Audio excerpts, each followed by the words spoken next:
This video goes through setting up data in Excel. So we will set up our first report in Excel, going through the typical features that people will use to produce that report. So I'm going to put in my first main heading, starting in cell A1. It's a main heading for the report, so I'm going to put it in block capitals. So product sales review. And when I press the Enter key on the keyboard, it goes down to the cell below it automatically. So that's easier for me when I'm setting up my data. So we'll do a quarterly summary for 2018. Now, because when I press my Return key, it goes down to the next cell automatically, setting up my data can be easier to start off with the first column of data first, which suits this report. So this report has been set up with headings and figures, but I will design the spreadsheet further by adding in calculations once that data is set up. So my first heading here is Region 1. And then underneath I put in the product names. So now I'm going into upper and lowercase. So these are my different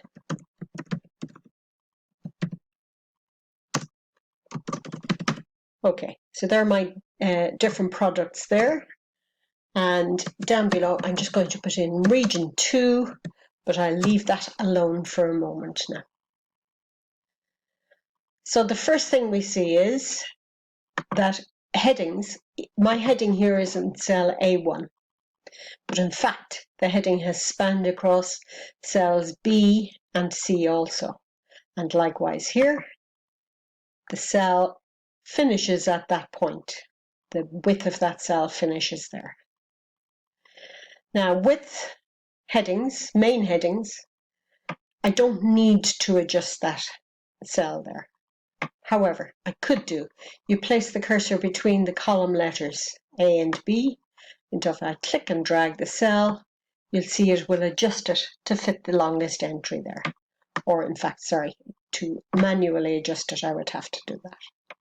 However, because they're the main headings, I'll bring this adjustment back to maybe the longest entry in the regions or the products. So there's briquettes there. So now, my first heading here is QTR1. Again, I will leave these cells here blank a moment.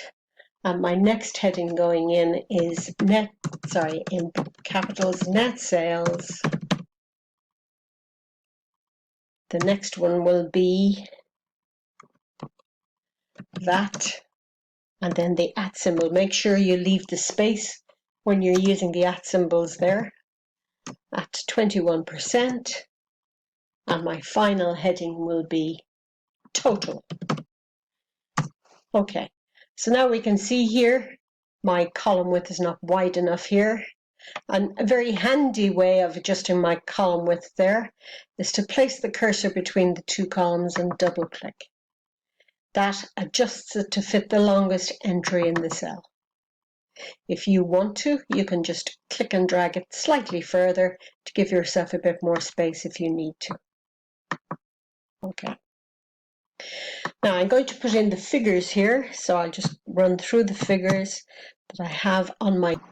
Okay, so I've just input the figures needed for Region 1, and we'll now look at the first time-saving feature that is available with Excel. So my heading here is QTR1, which is short for quarter 1, and that's a typical heading used in spreadsheets. The other cells would be quarter 2, 3, and 4. I can take the cell, and when I activate the cell, you'll see a little black square at the bottom right. And again, my mouse pointer changes to a black cross when I point at that. That's called the fill handle. If I hold down the mouse button and drag across with that cross, I am filling that heading by example into the other cells. And when I release, it takes it. If QTR is 1 is the first one, that the other will be 2, 3, or 4. That feature can also be used when we're working with formulas, to fill formulas into other cells.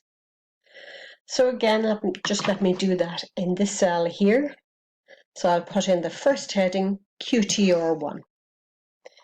Before I even accept the cell, if I place the mouse pointer on the little square at the bottom right and just drag across, you'll see the little tabs underneath are showing you the data that it will input, and release the mouse pointer to accept that. That's a very quick way with spreadsheets. Let me just, in this cell here, show you some other typical headings that your fill feature will work with. Again, people work with financial reports either on a monthly basis or a daily basis for timesheets and so on. So there's January, and I can either fill across or down. So in this case, if I fill downwards, again, you see the little tabs going with me, showing me the data that will appear in the cells. If I abbreviate that data, that's what it will do also. And likewise, Monday, make sure you get the correct symbol. So in other words, if I move into the cell there, the white cross will not fill. It has to be that little black cross on the square at the bottom right. Okay, so that's a very handy feature when you're setting up your data.